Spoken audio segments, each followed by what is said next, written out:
I get people who message me all the time, like, what happens if I don't have any money? I don't know what to do. You always have to just get skills, or this is just my opinion, is that because there's no one who can take them from you. There's no divorce, there's no government, there's no revolution, there's no financial crisis that can ever take your skills from you. And that's why when entrepreneurs hit zero, they can usually bounce back. I've done it. I had $1,100 in my bank account. The problem with being broke is that you can be broke and you can be poor. One is a mindset and one is the condition of your bank account.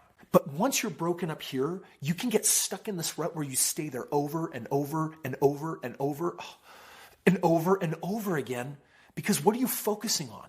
You're focusing on bills. You're focusing on not enough money. You're focusing on how you've already spent it and how you're behind. And you wonder 10 years later, why am I still so behind when I try to get better jobs or I try to get a raise? I got news for you, because what you think about expands. And if you're in the broke mindset, it's because you're focusing on the one thing that you want the least: bills.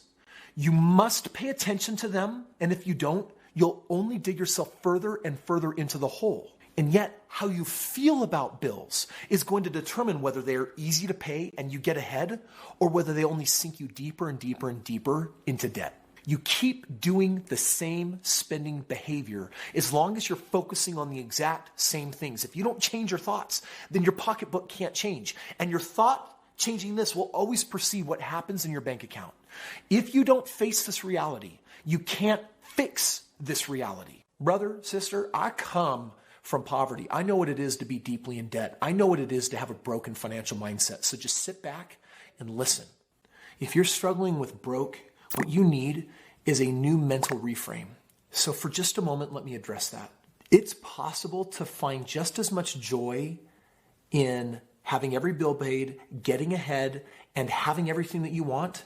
And it's possible to feel just as much joy when you're not experiencing the abundance that you want, when you're behind on bills and trying to figure out how to actually come up with money for food. Now, I know that sounds like a crazy stretch. Kris, what do you mean that you can be joyful in both of those circumstances? If you have a conditional relationship with money, it looks like this. When I have money, I'm happy. When I don't, I'm not. I'm telling you now, that mindset stinks. And it needs to be upgraded. This is what creates broke in the mind. It makes you broke in. Instead, try on a minimalistic point of view, or rather like a vagabond. A vagabond is a person that travels around the world on a very minimal budget, and they live to travel. And they can spend weeks or months at a time being everywhere, but they're without the luxuries of life. It is amazing how luxurious our society is living now. And minimalism is the practice that says, what do you really need to be happy? Is what you need based on what's outside of you? Is it based on the car that you drive, or the things that you have, or the house that you live in, or the places that you can travel to?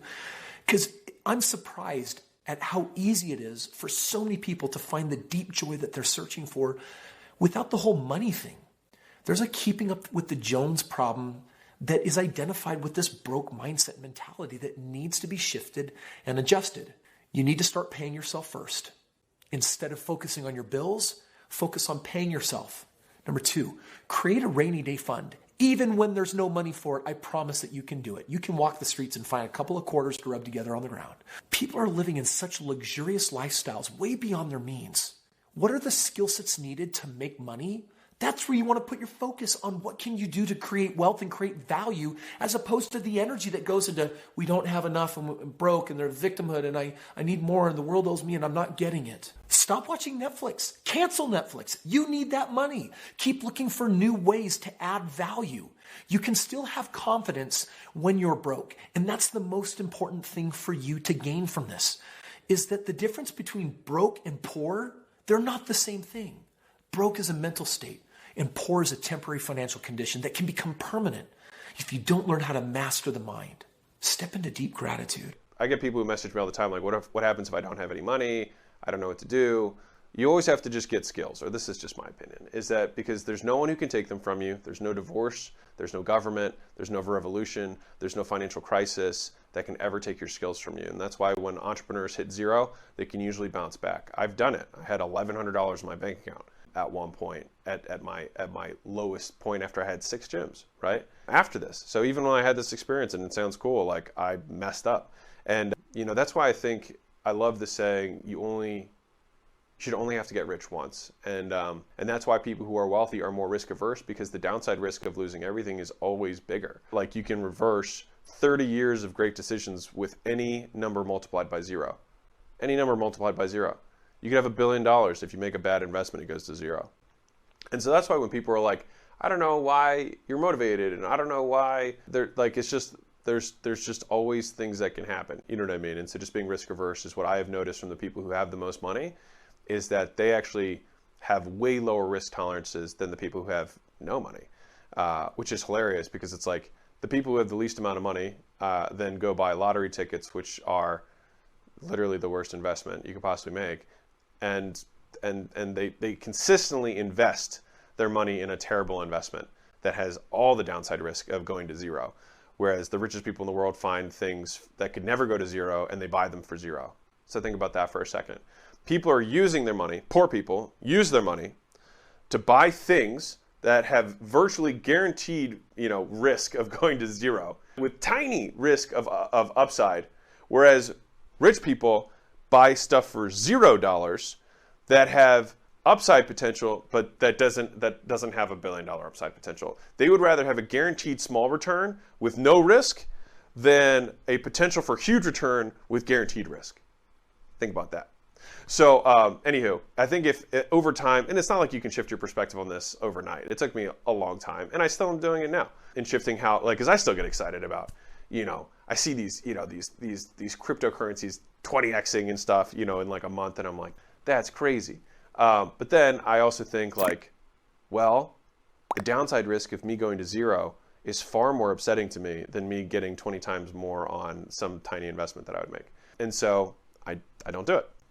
And so anyways, I say all this to say, agree on price, agree on terms, try and get something for nothing. See if you're gonna make an investment in any kind, or you're trying to start a business. There's usually a business that's already for sale or has a motivated seller, an owner who doesn't want to do it anymore, who will almost give it to you for free. And that's the thing, is when you're new, you're getting so excited, but you're not patient.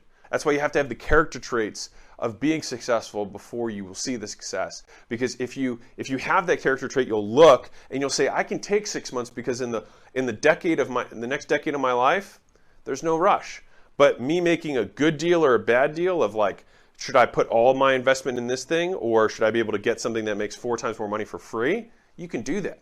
You can do that. And I'm telling you, I talk to business owners every day. I mean, guys making $1 million, $2 million, $4 million a year, who literally have told me, they're like, dude, if someone came today and offered me, like guys who are making $1 million a year in profit, like if someone had offered me 200 grand now, I would take it. I just am so tired of this business.